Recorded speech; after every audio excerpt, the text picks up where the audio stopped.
various fields. They also happen to represent some of the best and most educated institutions when it comes to disaster relief management and resilience. Ladies and gentlemen, let's welcome Dr. Alfredo Mahar Francisco Lagmay, Executive Director of UP Resilience Institute. Dr. Lagmay is an academician of the National Academy of Science and Technology and a professor at the National Institute of Geological Sciences in UP. And as the director of the UP Resilience Institute, he leads the nationwide operational assessment of the hazards of NOAA Center, responsible for research, development, and extension services on disaster risk and reduction in the country. Next, we have Ms. Veronica Gabaldon, Executive Director of the Philippine Disaster Resilience Foundation. As the Executive Director of the PDRF, Veronica Gabaldon leads the organization's strategic direction, programs, and administration towards achieving PDRF's vision to build resilient businesses and communities in the country. She is also an active leader and advocate for all women in the DRR committee to continue and elevate private sector-led responses and initiatives. Next, we have Dr. Ted Esguerra, Emergency Management Consultant at the Energy Development Corporation. As we know, Doc Ted is the most known in expedition, wilderness emergency physician of the Philippine Mount Everest Expedition Team and the Baranggay Voyage of 2018. He is trained under Urban Wilderness Rescue, Medicines for Expedition, Aviation, Tactical, Disaster Aquatic, and high-altitude environments, and currently the Emergency Management Consultant of Energy Development Corporation. Lastly, we have Ms. Simone Lat, Resilience Manager of SM Supermalls. She is a licensed forester, environmental planner who studied at UP Los Baños College of Forestry and National Resources. She used to work as a UP Dean program where she was trained in Geographic Information System, GIS. At present, she is the Resilience Manager of SM Supermalls, leading the company sustainability, environment, disaster risk reduction efforts and initiatives. So please welcome back on stage Mr. Jonathan Batanan, who will serve as our moderator for our panel. Thank you very much, Dave. Again, to our distinguished panelists, thank you very much for finding time to be with us. Before we deep dive doon sa pinresent ni Martin kanina, very revelatory yung data, no? We probably request our panelists just briefly describe their involvement in disaster resiliency with their respective organizations. Maybe we can start with Bonette. Thank you, Dr. So I am representing SM Supermall. So I will share with you the initiatives that we are doing. Isa po dito kasi ang SM Prime po ay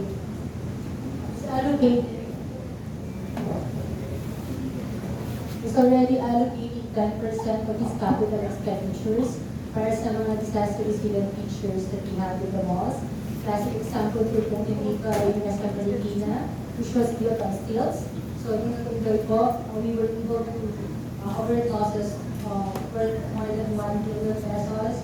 Of course, meron din po kami initiatives when it comes to our employees. We regularly conduct our nationwide simultaneous retreat drill in partnership with the Office of Civil Defense. We also conduct webinars on disaster preparedness, as a knowledge series on disaster preparedness, EDR 101. We also have formulated SM Disaster Resilience framework, which is aligned sa 4 thematic areas ng National Disaster Risk Reduction and Management Plan, focusing on prevention, mitigation, preparedness, response, recovery, and rehabilitation. We also have external initiatives which involves providing capacity building for our small and medium enterprises on the formulation of their business continuity plans. Aside from this, we also have partnerships with the Manila Observatory for the utilization of the 49 automated weather stations installed in our 49 malls nationwide, where it provides clean energy and weather forecast for 5 days in advance. Also, we support the Arise Philippines. It's the United Nations Office for Disaster Risk Reduction led initiatives focusing on private sector alliance for disaster resilient societies, of which PDRF is also a member, and other private sector companies. We also have partnerships, public-private partnerships.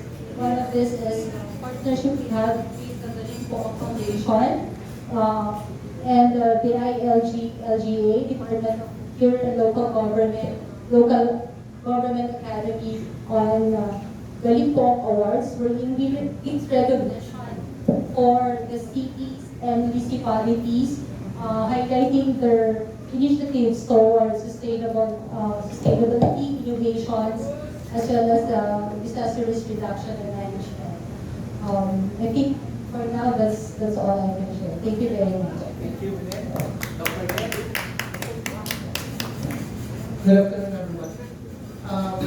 I'm Dr. Perez here. I'm with Energy Development Corporation, power generating company. And it's attached with the Lopez Group. So we are vital utility. Ibig sabihin, kailangan talaga. So we have projects on resilience. And right now, what we are doing is training communities on austere life support, site-specific, culturally available, hazard-focused, response and preparedness paradigm across the country. Tinuturuan namin yung mga communities kung ano yung mga meron silang mga talents and local products na pwedeng gawin mga resilient like Hawaii. We also do partnership with other entities like PDRF, coming up with our own operation center kasi management company namin, and we are taking care of power. And also with some projects aligned with SM Cares, kaya meron kami kwento para sa mga PWD at elderly. And at the same time, we are into looking at the climate crisis. Meron kaming OM and Center for Climate Change, ang mga scientists namin na doon, aligning with Japan scientists and even from NASA. And at the same time, we have intensive forest restoration programs. Sa Negros, meron kami 10 million trees in 10 years, nakalampas na kami ng 5 years, more than 5 million trees. Kasi kailangan sa thermal power plant and forest power plant. And at the same time, we are advanced in utilizing drone sa monitoring of response. Magaling drone natin, meron kami mga thermal images like military configuration drone, configured drone. And we are also teaching DRR on concepts of new paradigm in disaster response. Kasi yun yung home point ko being great disaster medicine. So, actually, paalis ako papunta ng Davao and papunta, alis na naman, para magturo ng mga new paradigm on trauma management. We have an air outfit, no? Kasama natin PDRF, pag meron sarili kami, helicopter, maaalipad kami kaagad, ganun ka-ability para makapag-data or assessment analysis. And at the same time, we promote programs, no? Katulad namin, nag-usapan namin ni Veron, how we can teach, including cebuana media, or kahit sino, kayo maganda na media, paano kayo maging magaling bumuhay ng tao. No? I don't like to give the bad story, di ba? Pero tayo media, kasama sa media. Ang tanong ko, kung nangyari yun sa inyo at ibigay ng kurang, paano nyo sabihin ang buhay? That is where we will need our specialty. So we will be teaching and training you how to do this because we are as good as the people who is stubborn in facing calamities. We are into quite aggressive teaching kasi lahat ng hazards na dito na sa Pilipinas except about snow and ice. So, katulad nila Veron at PDRF, very advanced ang kanilang disaster management science. Kami naman, sa response, modesty aside, ganoon din kami ka-aggressive. As in, we have the equipment na kaya namin bumuhay, kaya namin magtayo ng parang ICU sa field na halos hindi pa nakikita sa Pilipinas. Meron kami sa aming disaster management. So that's what we can offer our country, meeting our generation. Pagbagsak ng bansa, katulad na nakikita namin sa Nepal and other countries, kailangan may tayo kada ng mga kuryente upang makakakuha yung ICU. Paano namin may papatayo kung kami sarili namin ay mahina? Parang kanina, sabi nung ating first lecturer, ano yung mga nasa ano nila? Tanong ko kayo mga media. Meron kayo ngayong first aid kit dalawa? So I will be your get out of jail free card today. Don't commit mistake by harming yourselves, no? Because I'm not in the mood of saving lives today. Okay. So thank you very much. Good afternoon, everyone, and thank you very much for having us here in Baraban. So, our organization, Philippine Disaster Resilience Foundation, is a private sector, and we are our focused organization. So, we are composed of the conglomerates, the big businesses here in our country. And our goal really is to build and enhance the resilience of our businesses and communities. So, marami po tayong programa across all the phases of the RRF, but I think for this afternoon, I would like to focus on three aspects. No? One is that PDRF operates an emergency operations center, no, in Clark, and I invite our friends from the media to visit our operations center. Okay? It is at the heart of our operations. It is our coordinating platform, no? In all our programs. From preparedness to response, recovery, and rehabilitation efforts of the private sector.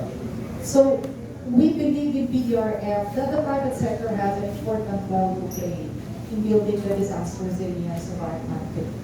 That's why our efforts are also across the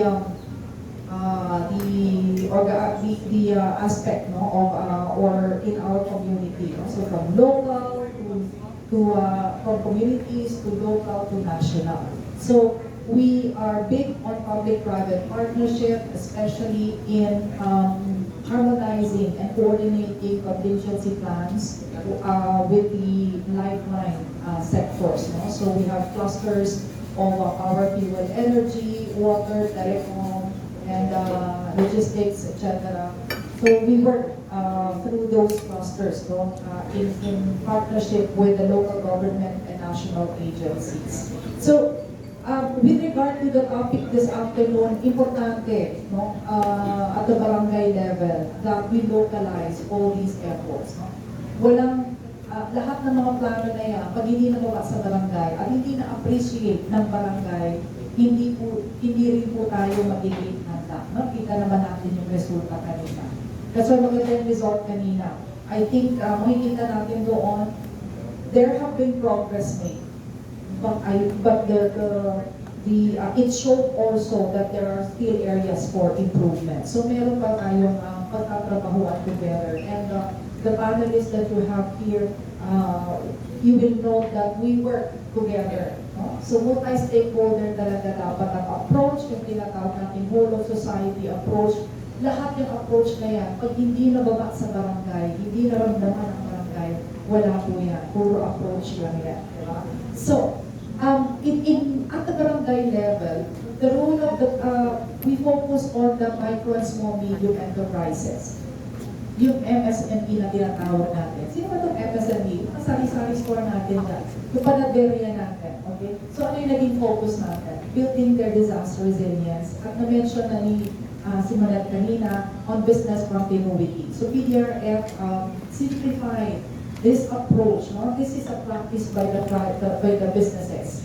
Kaya lang, syempre, medyo complex yung business continuity plan ng mga lalaking negosyo. So what we did is we simplified it into 10 steps para madali nilang masundan. Okay? So, malaki ang role ng MSME sa ating communities, no? Kasi makakatulong din sila in preparing the community as well as responding. At sinasabi nga natin, sila yung barometer ng recovery ng isang community pag naapektuhan. At sila rin yung magiging barometer natin para makita natin na handa, no? At prepared yung ating mga communities. So, Maraming salamat sa programa ng Cebuana Luigier, who is also a member of our PDRF.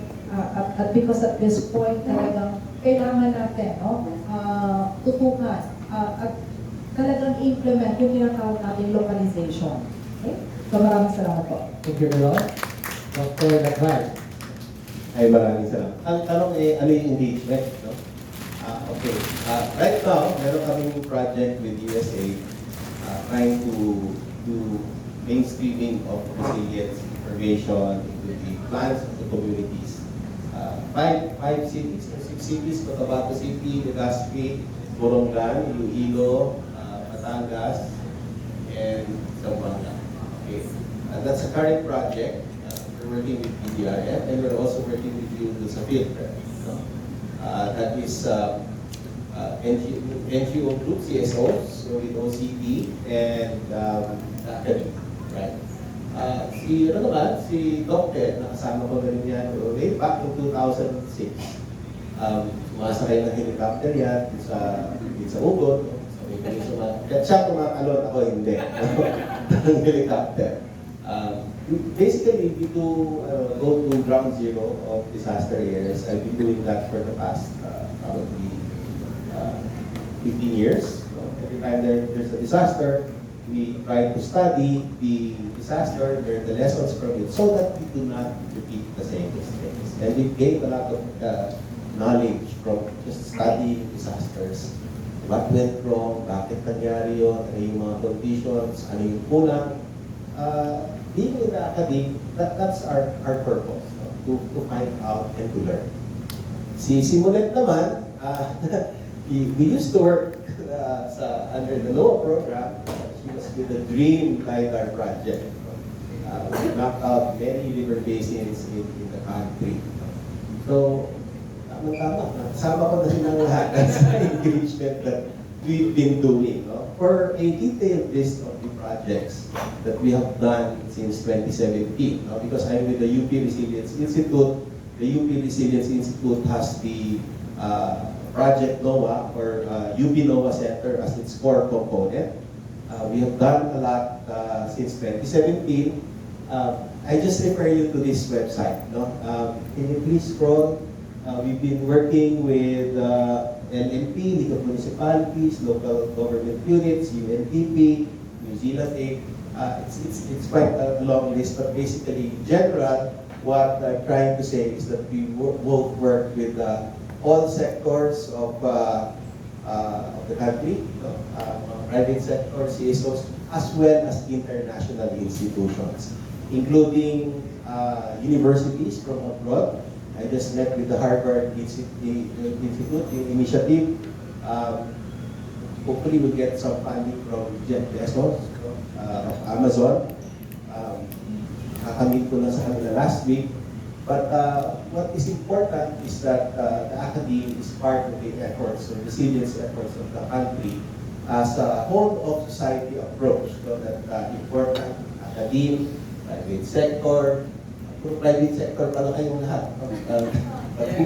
Left and right, which is very, very good.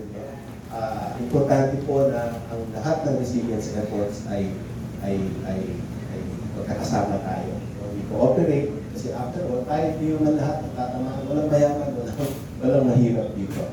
And I think before I end, I'd like to ask you a question. Kasi this is a barangay. Break DRX. Let's take this area sa barangay. May bagyo ngayon, Mayman. Alam niyo ba kung binabaha dito, kung sakasakali muna? Who? Raise your hand. Kasama yung mga press. Would you know kung binabaha dito o hindi? Okay, yung isa. Ano, binabaha? Binabaha dito? Hindi. Where you are eating? Di ba? Okay, so 1 out of ilan to? 50? Ano yan? 1 out of 50 is 0.5? 2%? 2%. Ito na akong pagka-survey group, no? Survey score, 2%? Okay, so if you go to noaa.up.edu.ph, you would know right away. Kasi kung isang barangay tayo ngayon dito, kunyari, and there's a store, you would want to find out, hindi lang dito sa kinakainan natin, halimbawa nag-date kayo, school ng inyong anak, bahay ninyo, no? Or wherever you're going, you would like to find out. And then just search, locate, search.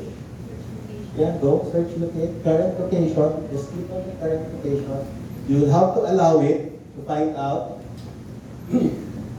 Live ito, no? So baka, paano mabagal internet nyo? Hindi, wag mahal. No. We want to find out the Romulo Cafe, yeah. Yeah, so it's loading. You would like to find out the hazards of your neighborhood. No? So, right now, it's little to none. Romulo Cafe saan yan? Is that in Makati? Okay. So, nakalagay na. Flood hazards, little to none, little to none, little to none. We partnered with Mapbox. And Mapbox, along with, I think, Microsoft, has mapped out more than 25 million buildings. So, importante yung exposure. You'll find out, Romulo Cafe pa talaga yan. Okay, where are we?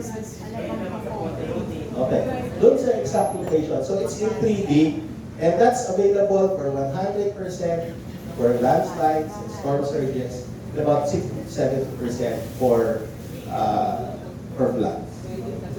Yan ang ganyan ang makikita niyo yung information barangay level. And sana matulungan tayo na i-promote natin lahat ng mga educational materials, resources ng government, resources ng academy, resources ng projects, and we have to bring it down to barangay level. You included, all of you in this room. No? So, 7 million ang nasa Luwilyan. Just, 7.7. 7.7. Na Facebook. 7.7. Kasi madalas akong tanongin paano ba mag-volunteer? Paano ba magtanong?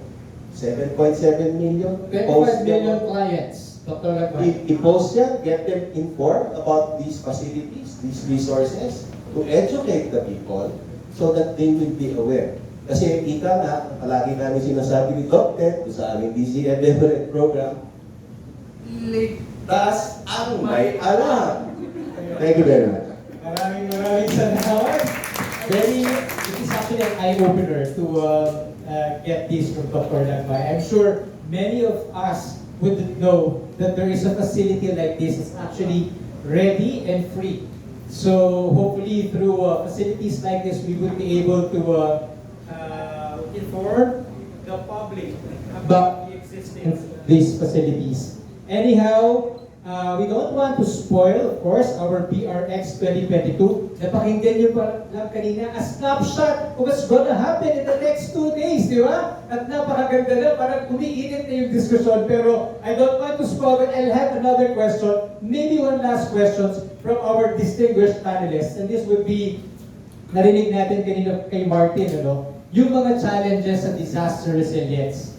Now, being the point person for your respective organizations and understanding that you have stakeholders to support your initiatives, what would this be and what would be your call to action to support you further on your initiatives? Pagkakataon na para mag-call to action tayo sa mga potential partners, donors, at sponsors na maaaring sumuporta sa ating mga inisyatiba. I'll start with Dr. Mahar this time.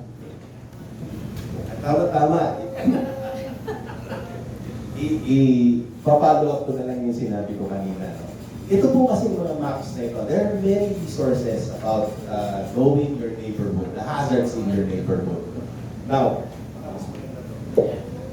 hello. Ayan, mas maganda ang boses ko dito. Okay, so, many resources, no?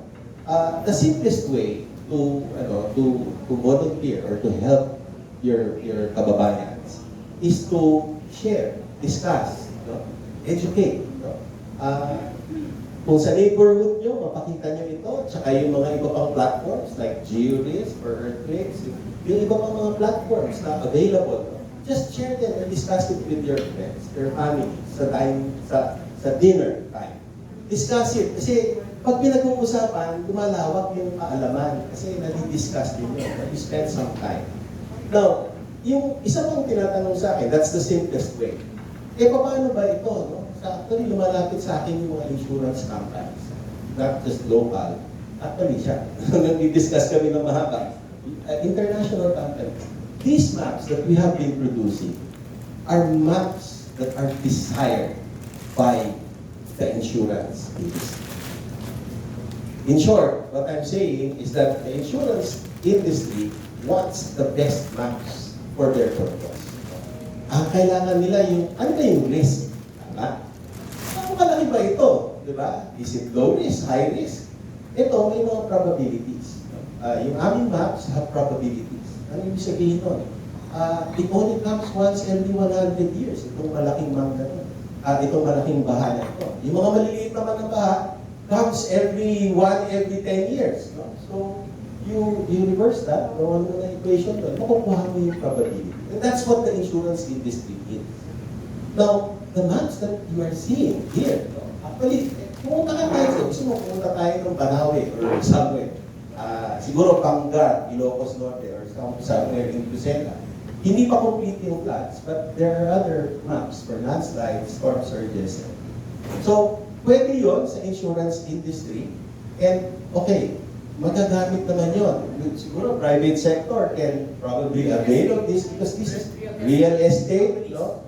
Kasi these are what we call as probabilistic hazard maps. Meron siyang risk na calculation.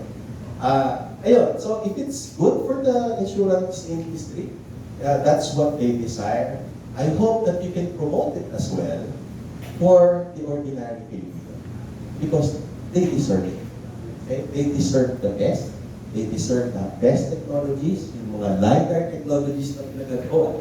Ginawa ni na Simonet from way back 6 years ago. No? We invested a lot. And the least that we can do is to share. How can they reach you, Dr. Labay? If I may just ask, so for them to be able to use this facility. Meron kaming website, nandun yung pangalan ko. You can reach me on social media. I have a Twitter account called @nababaha. Meron din akong Facebook account. Meron din kami Instagram account sa UP Resilience Institute. And maybe you can contact us, details of which are in that contacts tab ng UP Resilience Institute. So I really want to say a lot of things today. However, I don't think I can do that. So please, I refer you to our website. Please visit, because I've been spending the last week trying to work on that set. Kasi dati, 2 weeks ago, nung tinignan ko siya, akala ko advertisement ng sabon. Okay, so pinalitan ko, I put content, and I've been working on it. And I wish, that's my wish, please visit it so that we can learn more about what we do, how we integrate with the different sectors of society, working on resilience for our countrymen. Thank you. We'll definitely hear a lot from Dr. Labay in tomorrow's session. Will be in day 1 for our BRX 2022. Of course, Veron, we would like to hear from Veron as well on how other sectors could help PDRF in advancing its causes. Yes. Okay, siguro my call to action would be for the communities. No? I know that we are live and we have 7.7 million Facebook subscribers tuning in to us now. I just recently came back from Catanduanes. So we closed a program there, a recovery program, lupang naapektuhan ng Ulysses and Ronnie. Naalala niyo yun. So, and before that, when Odette happened, I also went around the affected areas. Sadly, meron pa rin tayong yung naririnig na asanay na kami or hindi namin naintindihan yung information. But mostly, ang sinasabi, sanay na kami. Okay? Kaya lang, sanay sila, pero apektado sila. Nasira yung pananim, nasira yung bahay, yun, di ba? So, I think ang panawagan ko would be changing the mindset. And, everybody here has a role to play. in making sure that we change that mindset. Kasi maganda yung result kanina no? May positive outlook, meron ka nakikang improvements, no? So we capitalize on that one and make sure that pag sinabi nila, sanay na tayo, talaga namang 20 times, 24 times tayong binabagyo. And the World Risk Index says number 1 ang Pilipinas. No? So that's very sad news. But because of that, parang baguhin natin yung behavior na sanay tayo, pero handa tayo. Sanay tayo, pero may ginawa ako. That's why I am confident that I will be okay.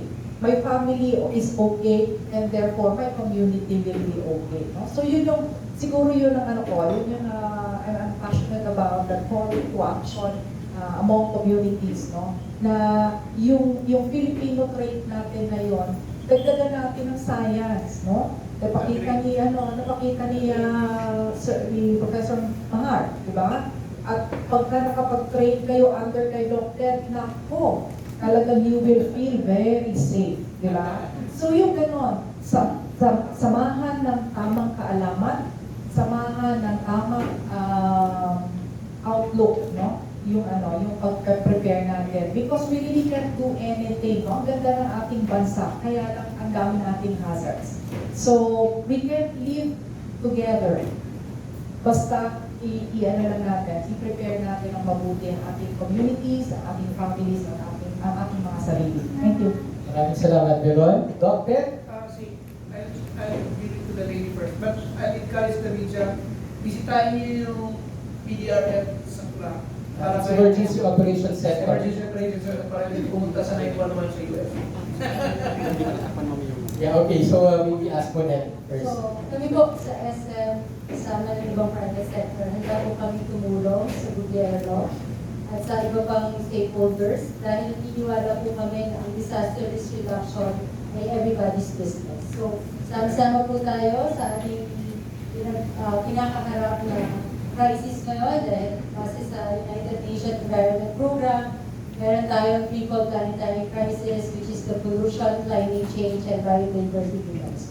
So, kung may pagsama-sama po tayong pagkilos, for sure po, kahit pa paano, ay mamitigate po natin ang mga negative impacts ng ating kinakaharap ngayon. Salamat po. Thank you, Monette. Monette and Veron will actually be on the second day of BRX 2022. They will be joining us live with a panel. So please watch out for that. And of course, last but not the least, Dr. Ted.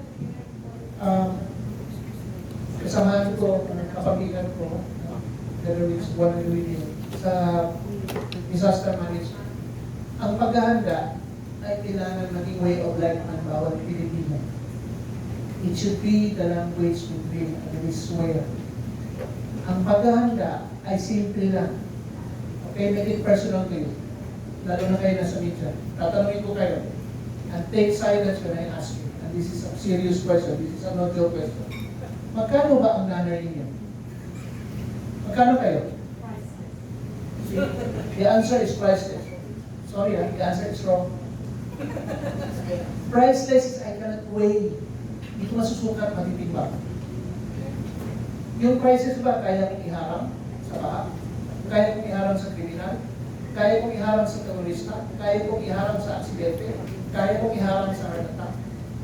Make it literal. Put numbers there. That's why we have scientists here. Put numbers. Because the insults, the hazards that's gonna knock on your door are tangible hazards. Kaya nalalagasan tayo ng buhay, abstract tayo sumagot sa isang konkretong insulto. Balik ako sa tanong. Kasama media rito. Marinig natin nalagdagan yung ating kapatid na tumisan. Magkano kayo? If you cannot answer that, listen to us tomorrow. Because you will prepare according to how much you know the worth of your family. Kung sa tingin nyo wala kayong silbi, fine. You know how fast I can put, a dead body inside the body bag? 1 minute and 40 seconds. And I'm gonna put number there, 16, 17, 18, 19, and I can sleep at night. You don't want it to happen? ladies and gentlemen, prepare. Attend tomorrow and the day after, and learn it and make it as your startup and jumpstart and paano tayo maghanda. We are as good as, ang sabi ni world-class Filipino, si Sir Romulo, I am a Filipino, inheritor of glorious past. Nadagdagan ng konti, hostage to the uncertain future. Pero nakalagay doon, carried upon by the mighty sweat of hope. If you want hope, let's be people of science. Let's not be people of opinion. Sabi nito, sabi nito. No, let's go into science. And not out of science, we will create barriers how to be stubborn and how to be resilient. Before I will give this mic back to Jonathan, gusto ko lang isama tayo sa bayanihan siya. Ginawa namin ito sa Everest, yung sigaw na kaya. Okay? Pero ang gusto ko patag-try, si Juan Antulier. Sigaw mo, kasi sila naman yung mag-host sa barangay level na ano. Pag sigaw ng kasama kay Mitya, kasi hindi kayo excuse dito kasi Pilipino pa yun, bago kayo mawag yung citizen first. Pag sinabi ko si Juan Antulier, ang sagot nila ay kaya. Pero bago kayo sumigaw ng kaya, gusto ko makita ko, nagkakaintindihan kasi Mindanao, Visayas, at Luzon. Pag sigaw ng si Juan Antulier, ang gagawin nila, stop twice, clap twice, kaya. It looks stupid, but I'll tell you, it's not stupid. Okay, ready? Si Juan Antulier. Kaya! You will not live. Yan ang kaya ninyo? That's why you say kaya? Oy! Okay, let's start BBM. Let's tell Congress and Senate. Yung kaya natin mabuhay, yung resilient na kayo. Okay, everyone? This bayanihan to be resilient starts with say, Juan Antulier! Kaya! Maraming salamat! Iyan po ay patinig lamang sa dalawang araw na darating na BMX 2022 na-agitate na kayo, ano? So again, hats off and again, let's give a round of applause to our distinguished panelists. We'll be hearing a lot from them tomorrow, of course, together with DILG Secretary Benhur Abalos and USC Secretary Solidum will also be gracing the activity tomorrow. We hope